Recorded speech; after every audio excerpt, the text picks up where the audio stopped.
we are again. This episode is a bit different for Distortions, but we don't stray too far from our normal theme. So aside from killing rock stars, here are the top 5 reasons we hate cars. Automobiles are responsible for 1/4 of North America's greenhouse gases. Cars produce over 7 billion pounds of non-usable scrap metal and garbage. 1 billion household pets and animals are killed by cars per week. More than 1 billion tires are sitting in North American landfills. And finally, 120 people are killed daily in car accidents in the US alone. 250 million Americans were maimed or injured in car accidents in the 20th century. So now the rock and roll. 5 automobile-related rock star deaths and tragedies. Number 1. On a foggy day in September 1977, Mark Bolan, singer of the band T-Rex, was in a car driven by his girlfriend that crashed into a tree, killing the prolific songwriter. Many of his songs ironically document his love for cars, despite the fact that he never learned to drive. His songs have been covered or coveted by many musicians.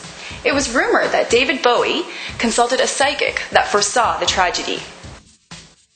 Number 2. D.E. Milford was a singer of the band called The Knobs. They had a song called If I Die in a Car Accident. Number 3. Stiv Bators of the band Lords of the New Church and the Dead Boys has a particularly tragic story. While leaving a music studio, he was struck by a car. He walked away from the accident, but died in his apartment that night in his sleep. Number 4. Johann Hosel, better known as Falco, died in a car crash in February of 1998. His big 80s hit, Rock Me Amadeus. Number 5. Jan and Dean had a series of hits in the 60s. The song Dead Man's Curve was particularly prophetic 2 years after its release.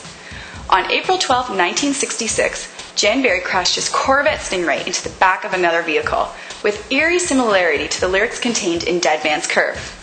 Initially thought to be dead, Berry was rushed to a nearby hospital. He survived, suffering severe injuries to the head. That's all for Distortions this week. Buckle up.